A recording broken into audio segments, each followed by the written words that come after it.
आपने जो संबोधन दिया सर, उसमें कुछ बातें जो मैंने नोट की। आपने कहा कि आप सिर्फ आंकड़ों पर विश्वास नहीं करते, ज़मीन पर भी परिस्थितियां बदलनी चाहिए। और जब आप बोल रहे थे, जिस तरह का डेटा आपने बताया और जो जो अचीवमेंट्स रहे यहाँ पर, ऐसा लगा कि एक शॉर्ट फिल्म चल रही है और उस शॉर्ट फिल्म में बीते 4 साल की कहानी हम सबके सामने है। कश्मीर को लेकर, स्पेसिफिकली JNK को लेकर भी जब जब बात हुई। फिल्म चल नहीं रही थी, लोगों के दिमाग में वो चल रही थी। आप पूछिए जरा सभागार में लोगों से। चल रही थी सबके दिमाग में, शॉर्ट फिल्म थी दिमाग में। ठीक है, तो एक शॉर्ट फिल्म की तरह ये पूरी तस्वीर हमारे सामने बीते 4 साल की गई। कश्मीर को लेकर, जम्मू कश्मीर को लेकर जब जब बात हुई, दो बातों पर सवाल अटकते थे और मन में ये आता था। बिफोर 2019 भरोसे की कमी, एक ट्रस्ट डेफिसिट जो जनता और सत्ता के बीच में जो होना चाहिए, वो ट्रस्ट डेफिसिट हमेशा क्वेश्चन होता था। और 2019 के बाद एक पॉलिटिकल वैक्यूम, राजनीतिक शून्यता, वो बार बार चर्चा में आया। आज जब हम इस मंच में बैठे हैं और जनता से सीधा एक संवाद हो रहा है, इन दो बातों को आप कैसे एक्सप्लेन करेंगे या उन पर क्या तस्वीर जो हमारी ऑडियंस है उनके सामने रखेंगे? ये दो बात मैं कहना चाहता हूँ। ट्रस्ट डेफिसिट के नाम पर देश की एकता अखंडता के साथ कोई खिलवाड़ हो, इसकी इजाज़त किसी को नहीं दी जा सकती है, नंबर एक। नंबर दो, जहाँ तक लोकतंत्र का सवाल है, मैं समझता हूँ कि यहाँ से 5 लोग देश की संसद में हैं। अभी तक चुनी हुई पंचायतें अभी हमारी काम कर रही हैं। अर्बन लोकल बॉडीज में हमारे चुने हुए प्रतिनिधि थे, जिन्होंने पिछले 4-5 वर्षों में बहुत बेहतर काम किया है। और मैं कह सकता हूँ कि 3 टियर पंचायती राज सिस्टम देश में सबसे लेट जम्मू कश्मीर ने शुरू किया। और मैं बड़ी जिम्मेदारी से बात कहना चाहता हूँ कि देश के जिन राज्यों को बेहतर माना जाता है, जहाँ ये व्यवस्था पहले से चल रही है, जिसमें केरल का नाम फंड, फंक्शन और फंक्शनरी, जितना जम्मू कश्मीर प्रशासन ने ट्रांसफ़र किया है, देश के किसी राज्य ने नहीं किया है। एक संवैधानिक कठिनाई आई है। यहाँ स्टेट रीऑर्गेनाइजेशन एक्ट के पहले अति पिछड़े वर्ग के लोगों को आरक्षण नहीं था। अब स्टेट रीऑर्गेनाइजेशन एक्ट के बाद यहाँ अदर बैकवर्ड क्लासेस को भी रिजर्वेशन संवैधानिक रूप से मिलना चाहिए। जब चुनाव का जिम्मा जिन संस्था पर है, उन लोगों ने काम शुरू किया, तो इस समाज के लोगों ने अनेक रिप्रेजेंटेशन किए और इसलिए वो काम हम करने जा रहे हैं। उस रिजर्वेशन के बाद ULBs के चुनाव तुरंत कराए जाएंगे, पंचायतों के भी चुनाव होंगे। अब एक सवाल बार बार उठता है विधानसभा के चुनाव को लेकर के। मैं आ रही थी उस पर, लेकिन आप ठीक है। हमें उसके पहले ही मैं एक्सप्लेन कर देता हूं कि सवाल आपके पास न रहे। तो मुझे लगता है कि जिस दिन देश के गृह मंत्री जी ने देश की संसद में ये बिल प्रस्तुत किया था, तो संसद के माध्यम से देश को और जम्मू कश्मीर के लोगों को उन्होंने भरोसा दिया था। Delimitation first, assembly election second, statehood eight appropriate time third, ये 3 काम थे। और पहला काम हो गया, डिलिमिटेशन का काम पूरा हो गया। अब सीटें पहले से बढ़ा दी गई, लद्दाख अलग हो गया। तो बिना डिलिमिटेशन कमीशन के असेंबली की बाउंड्री कौन डिसाइड करता? कुछ लोग हैं जिनको दिन रात यही स्वप्न दिखाई पड़ता है। वो जानते हैं कि सच्चाई क्या है, लेकिन झूठ बोलने की, बार बार झूठ बोल करके लोगों को गुमराह करने की कोशिश करते हैं। और डिलिमिटेशन कमीशन ने उसमें एसोसिएट मेंबर भी होते हैं। जितने MPs हैं वो एसोसिएट मेंबर हैं। मैं 2009 में जब डिलिमिटेशन हो रहा था तो मैं भी एसोसिएट मेंबर था, मेंबर पार्लियामेंट होने के नाते। तो इनको बात रखने का पूरा हक था। जम्मू कश्मीर में 3 बार उन लोगों ने जस्टिस रंजना देसाई के नेतृत्व में दौरा किया। सभी स्टेक होल्डर से उन लोगों ने मुलाकात की, रिटर्न भी जिनका रिप्रेजेंटेशन था उनको लिया और डिलिमिटेशन फाइनल हो गया। अब चुनाव कब होगा? मुझे एक बात नहीं समझ में आती है कि भारत संविधान से चलता है। चुनाव कब होगा इसका अधिकार केवल और केवल भारत निर्वाचन आयोग को है, हिंदुस्तान में किसी दूसरे व्यक्ति को नहीं है। भारत निर्वाचन आयोग ने जो भी जानकारी जम्मू कश्मीर प्रशासन से मांगी है, जो व्यवस्था करने का, वो सब हमने कर दिया है। और आज मैं इस मंच से कहना चाहता हूं कि अब जब भारत निर्वाचन आयोग कहेगा, जम्मू कश्मीर प्रशासन असेंबली चुनाव कराने के लिए तैयार है।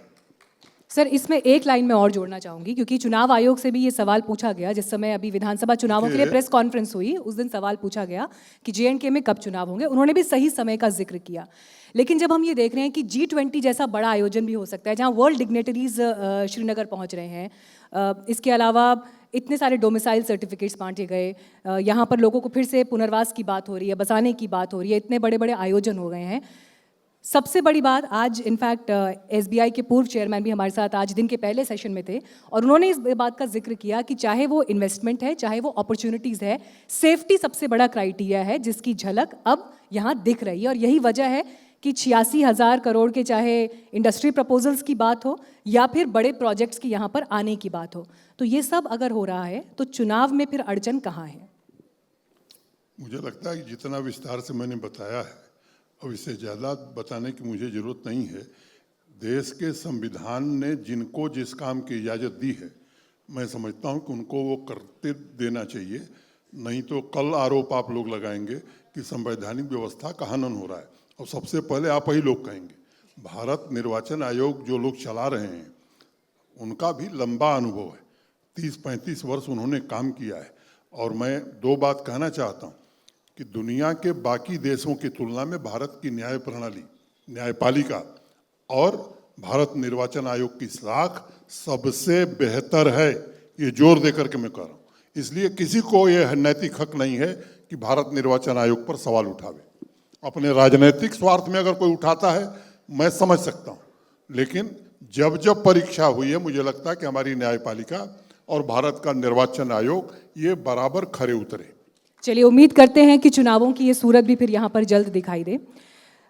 एक सवाल और शंका इस बात को लेकर थी कि घाटी में सुरक्षा का माहौल क्या है। ऑपरेशन ऑल आउट सेना की तरफ से चलाया गया, लेकिन आतंकवाद का जो दंश घाटी ने झेला है, आज की तारीख में ये ऑपरेशन ऑल आउट का स्टेटस क्या है, और यहाँ से आगे की सूरत जनता को क्या उम्मीद करनी चाहिए?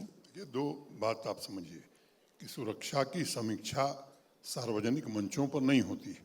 मैं एक बात कह रहा हूं कि आतंकवाद अंतिम सांसें ले रहा है। सभी तंजीमों के टॉप कमांडर ऊपर पहुंचा दिए गए, जो बचे हैं वो भी जल्दी पहुंचा दिए जाएंगे। अब आतंकवाद की कोई जगह जम्मू कश्मीर में नहीं है। जम्मू कश्मीर पुलिस, सेना, CAPF के बीच बेहतर तालमेल है। हाँ, कोशिशें लगातार हो रही हैं पड़ोसी के द्वारा, छिटपुट घटनाएं हुई हैं, हमारे कुछ जवानों का बलिदान हुआ है, लेकिन उनके बलिदान में एक एक खून के कतरे का हिसाब सूद सहित लिया जाएगा। बीते कुछ दिनों में एक बहुत ही खूबसूरत तस्वीर जो दिखाई दी, वो जब घाटी में दीपावली पर्व मनता हुआ दिखा, या मैं अगर शारदा मंदिर की बात करूं तो ये एक ऐसी चीज़ थी कि देश भर में जहां भी लोग बैठे हैं उन सबके दिल को इस तस्वीर ने छुआ। मंदिरों का जीर्णोद्धार यकीनन ये सेंटिमेंट्स के मामले में दिल भी छूता है, और एक उम्मीद भरी नज़र से हर इंसान देखता है कि कश्मीर का जो एक रिच हिस्ट्री रहा है, धार्मिक लिहाज से भी अगर मैं बात करूं, तो उसे वहां जाकर हम कब देख पाएंगे।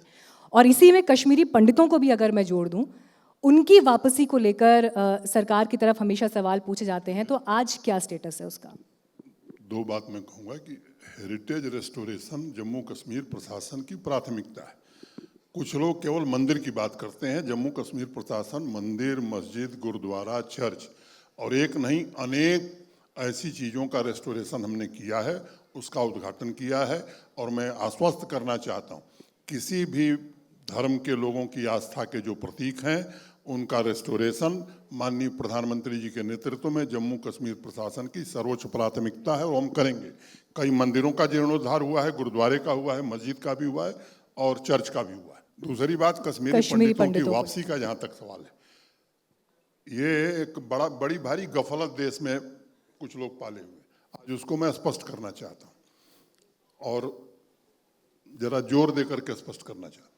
देखिए, जो पुनर्वास की सरकारी योजना थी, भारत सरकार ने 3,000 नौकरी और 3,000 घर, जो हमारे कश्मीरी पंडित भाई थे, पलायन के बाद उनके लिए मनमोहन सिंह जी की सरकार जब थी तो घोषित किया।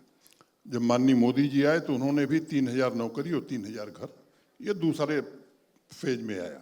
जब मैं आया था 2020 में, तो 2837 पदों पर नियुक्ति हुई थी, शेष पद रिक्त पड़े हुए थे। किसी न किसी तकनीक के आधार पर नियुक्तियां नहीं होती थी, और आज मैं कहना चाहता हूं कि 38 पद छोड़ करके सारे पदों को भर दिया गया है, और वो जो 38 पद हैं वो कानूनी कारणों से रुके हैं, वो भी भर दिए जाएंगे। 700 मकान बने थे, भारत सरकार ने पैसा दिया था 1 रूम सेट बनाने का, 2 रूम सेट बना दिए गए और उनका भुगतान नहीं हुआ। तो जब मैं आया तो कोई ठेकेदार काम करने के लिए तैयार ही नहीं था, क्योंकि काम तो कर लिया था बेचारा, 5 साल से उसको पैसा ही नहीं मिल रहा था। तो उसका भुगतान भी किया। 6000 घरों के लिए ज़मीन दे दी गई, 3000 घर बन गए हैं, शेष 1 साल में बनाकर दे दिए जाएंगे। लेकिन इससे कश्मीरी पंडितों का पूरा पुनर्वास हो जाएगा, ऐसा मैं नहीं मानता।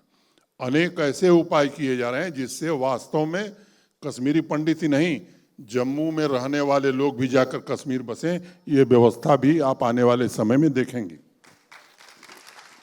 चलिए, ये आपकी तरफ से एक बड़ा आश्वासन है। इसके अलावा सर, अब जब हमने 2019 के बाद के पूरे परिप्रेक्ष्य को जब आज हम चर्चा में कर रहे हैं, ज़मीनों की खरीद फरोख्त को लेकर बहुत बातें हो रही थी, उसका आज की तारीख में क्या स्टेटस है? बाहर से क्या लोग यहाँ पर अभी ज़मीन खरीद पा रहे हैं या अभी वो हॉल्ट पर है?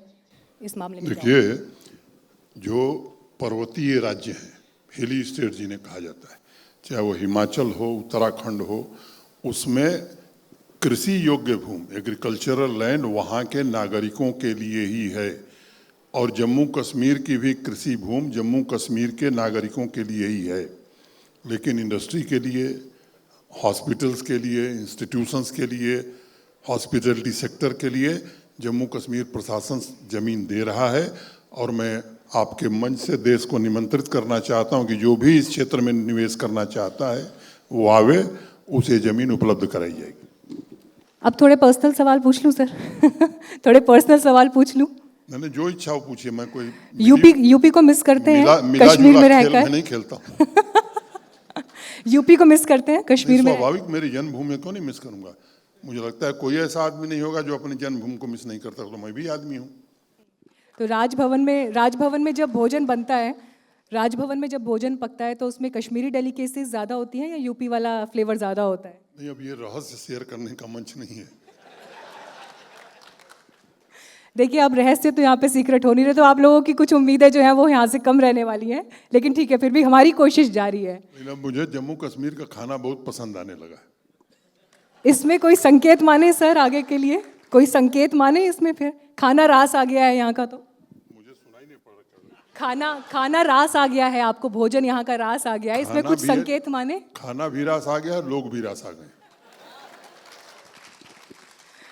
मैं तो आपसे ये पूछने वाली थी कि अक्सर जब लोग राजनीतिक स्फेयर में चर्चा करते हैं तो कहते हैं कि राज्यपाल की भूमिका में जब लोग आ जाते हैं, उपराज्यपाल की भूमिका में जब नेता आ जाते हैं, तो वो सक्रिय राजनीति का एक तरह से जो है रिटायरमेंट वाला फेज होता है। लेकिन आपका अंदाजे बयां देखकर तो मुझे लग रहा है कि अभी एक्टिव पॉलिटिक्स में बहुत कुछ और होना बाकी है। देखिए, इतना मैं सोचता नहीं हूँ। अभी जो काम मिला है उसको पूरी निष्ठा, ईमानदारी और पूरी क्षमता से करना है। आगे जो माता वैष्णो देवी कहेंगी वो भी करूँगा। चलिए, फिर जो चर्चा है फिर वही कह देती हूँ आपके सामने। जो चर्चा चल रही है वही कह देती हूँ आपके सामने। चर्चा ये है कि लोकसभा चुनाव से पहले आप यहाँ से निकलकर एक्टिव पॉलिटिक्स और लोकसभा चुनाव की तरफ रुख कर सकते हैं। नहीं, मैं आपको यहाँ कह रहा हूँ कि विधानसभा का चुनाव करा करके ही यहाँ से जाऊँगा।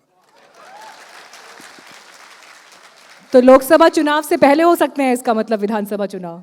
लोकसभा चुनाव से पहले हो सकते हैं, इसका मतलब विधानसभा चुनाव? अब ये भारत का निर्वाचन आयोग बताएगा। सर, कल का अखबार छपना है, मुझे हेडलाइन चाहिए यहाँ से कोई।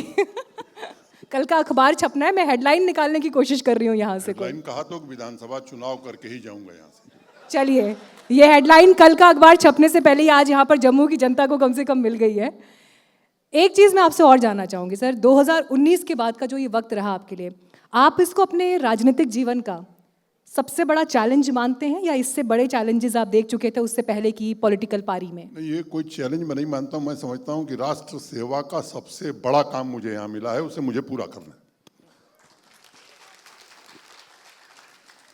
जब आप सर सांसद भी थे और जब आपने केंद्रीय मंत्री की भी भूमिका निभाई, उस समय भी आपके बारे में जो लोग आपको करीब से जानते हैं, आप एक लो प्रोफाइल मेंटेन करके पॉलिटिक्स में चलते थे। और एमपी लैड फंड, जिन सांसदों ने अपना पूरा यूटिलाइज किया। सर उनमें से एक सांसद रहे हैं, तो आज यहाँ का बजट भी पूरा यूटिलाइज हो रहा है MP लड़ेंगे। सर वो वाली ट्रेनिंग जो थी इस वाले रोल में काम आई। यहाँ काम आ रही।